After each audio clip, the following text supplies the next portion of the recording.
Hey everyone and welcome. Rupert Lowe Part 2. Apparently not many people know who this man is, so share it out so everyone does. And I do believe that we have rotten politics, and I'm not using that as an exaggeration. Let's have a listen to what he says. This was at the conference, and it's in full. Well, thank you everybody for that welcome. What a pleasure it is to be here this evening with so many like-minded patriots in northwest Essex on the 5th anniversary of Brexit. I can assure you my recent contributions in Westminster have been in front of far less welcoming crowds. I hope to finally finish a speech without being warned over my tone by a belly-aching socialist. Let's see. Essex is a good place, filled with good people. The Essex man. A fine blend of Roman settlers and the Catavalorni. A personification of common sense and British logic. He believes in strong borders, low tax and rewarding hard work. He's passionate about his country. He intensely dislikes wokery and all the associated tripe. I say the country would be in a much better place with more Essex men in charge.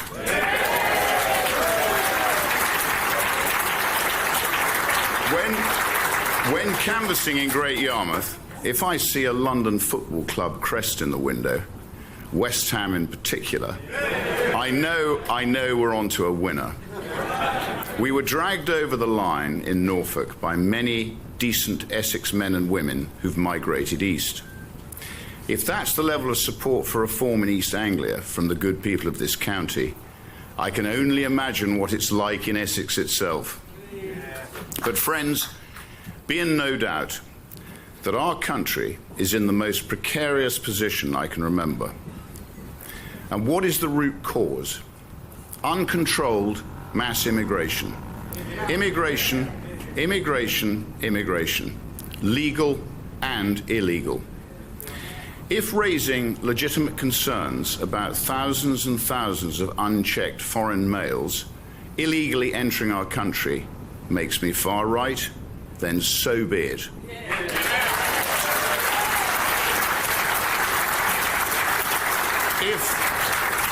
If objecting to these men, often from alien cultures that hold no respect for women, being housed in luxury accommodation at taxpayers' expense makes me a racist, then so be it.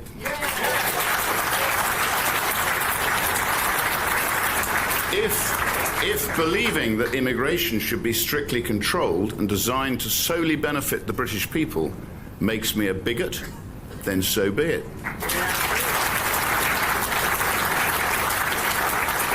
I do not care, and nor should you. For too long, our language has been policed and censored. Decent men and women have been forced into silence. I say no more. What has that sinister attitude led to?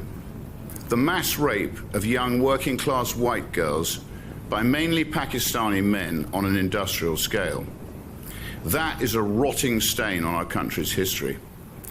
I do not say this lightly, but it makes me ashamed to be British. We failed those girls, and heads must roll.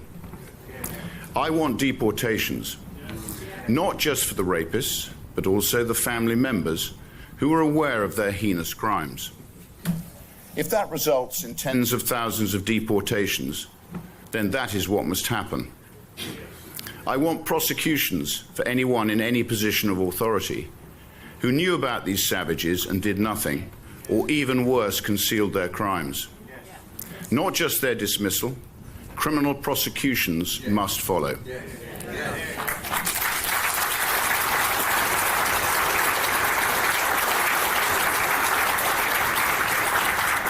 I want justice for anybody involved in these rape gangs. Should feel the full force of the law. Race and religion must protect no one. As a country, how did we let this happen to those poor young girls? Most horrifyingly, it's still happening today. right now as I speak to you tonight. Never forget that. Many of these monsters have even been released back into the same communities where the children they raped reside. Words appropriate on this stage cannot adequately describe what I think of these beasts. I don't want thoughts and prayers from government. I want action.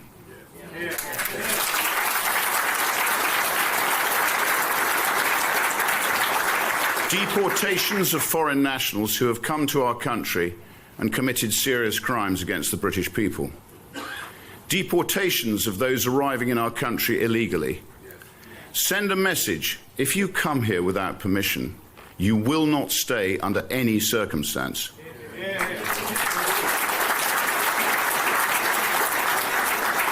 Two words: detain, deport.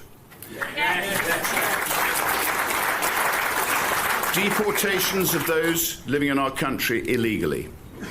Recent estimates stated that up to 1 in 12 individuals living in our capital city are illegal migrants. I pushed the Home Office for a full review into the impact of illegal migrant crime on British women and girls. They refused. I ask, as I often do, who is this Home Office supposed to be serving? Between the 5th of July last year to the 4th of January this year, there were just 4,390 enforced returns of people with no legal right to remain. It's pathetic. In a recent debate with an immigration lawyer, another profession pork-barreling a living, I was told that a deportation scheme on the scale required would be impossible, as it would take a flight leaving every hour. That sounds like a very good starting point to me.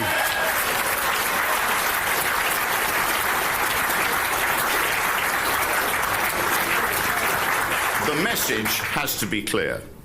If you're in our country illegally, expect deportation. Implement that on the scale required, and the boats will stop overnight. I can promise you that.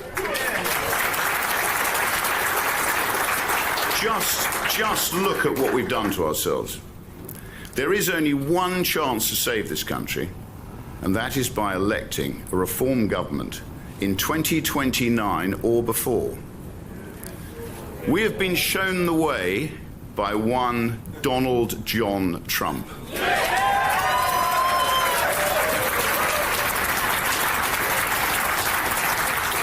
Certain moments go down in history as a fork in the road, and Elon Musk purchasing Twitter is one such event. Without that, there is no free speech. There is no Trump victory. There is no savior of the West. And for that, I am grateful. Now we can look to America as a source of hope and inspiration.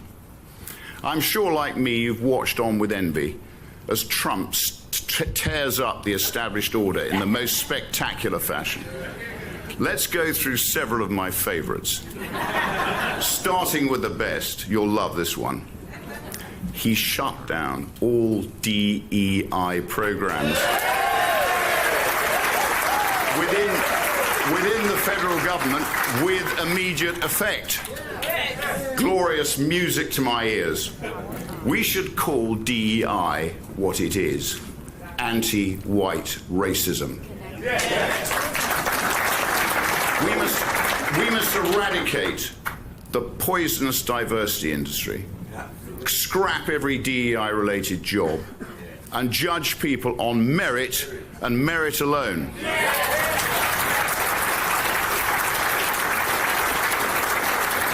I couldn't care if a workforce is diverse or inclusive. I only care if it's competent. That is all that matters. Up next, Trump declared there are only two genders.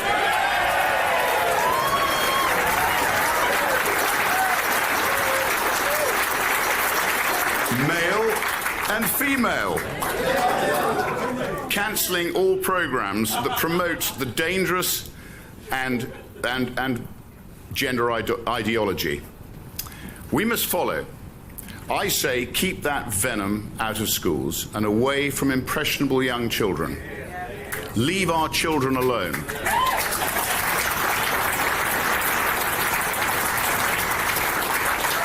What about on government efficiency? Establish the Department of Government Efficiency, otherwise known as DOGE. Slashing waste, freezing new hires, banning work from home for public sector employees, and fighting government censorship. Common sense policies that should be replicated in Britain. And finally, on immigration, I prefer to keep it simple with the 2 Ds: detain, deport.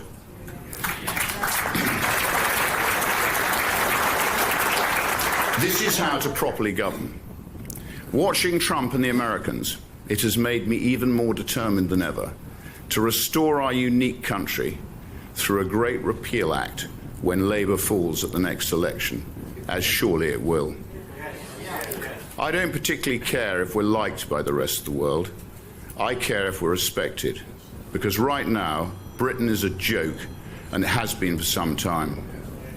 Take this, for example. £10 million was set aside for local inquiries into the rape gangs by the Labour government. Just £10 million. This year alone, we sent £133 million to Pakistan in foreign aid. My view? Scrap every single penny.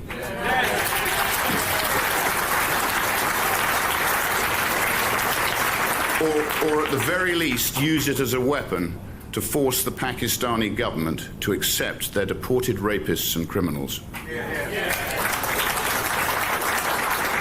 I want the British government to put the British people at the top of the agenda. We should make no apologies for that.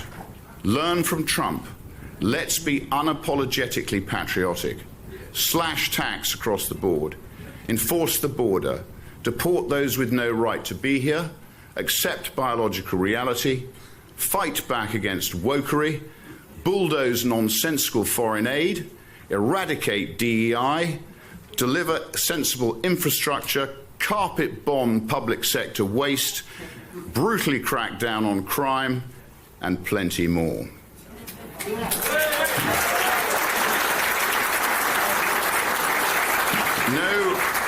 No speech of mine is complete without some apposite quotes. So I have two for you tonight. The first from England, Your England by George Orwell, where he observed the following. In left-wing circles, it is always felt that there is something slightly disgraceful about in being an Englishman, and that it is a duty to snigger at every English institution, from horse racing to suet puddings.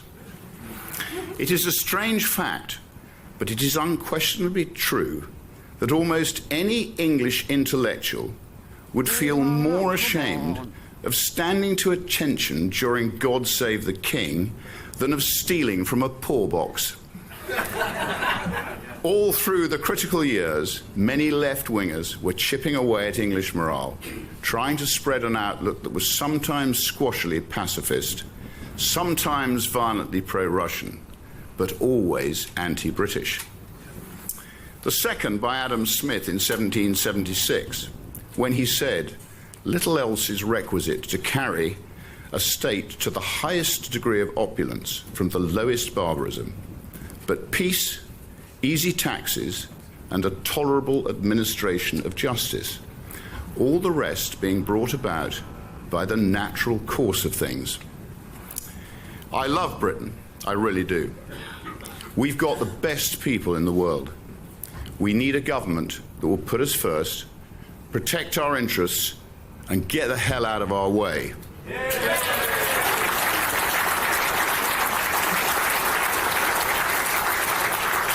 We must all work together to ensure that Britain's relentless decline under numerous inept and pathetic governments comes to an end at the next general election. Then the Great Repeal Act can be followed by overdue national restoration. Let's make Great Britain great again. Thank you. Thank you. Now, Farage, to his credit, has been saying these sort of things, but he hasn't been saying them in such strong terms.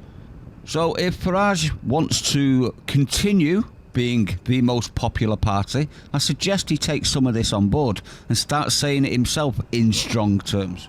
But what say you? I'd like to know your opinion. And it seems the plot thickens, everyone. Reform UK staff are now briefing against the chairman, Zia Yusuf, you know, the donator that managed to buy his way into the party. Undemocratically, wasn't voted. Now the allegations, now they are just allegations at this point, are that Farage regrets appointing Yusuf. He has no knowledge, or Nigel had no knowledge, of Zia's actions against Rupert Lowe. Zia has no political experience, he's a control freak. That was a quote. And also, Zia is prone to temper tantrums. So we'll see where this one goes. It's too early to assume anything. But it better come out that he's done something significant, otherwise it's going to be extremely damning, isn't it?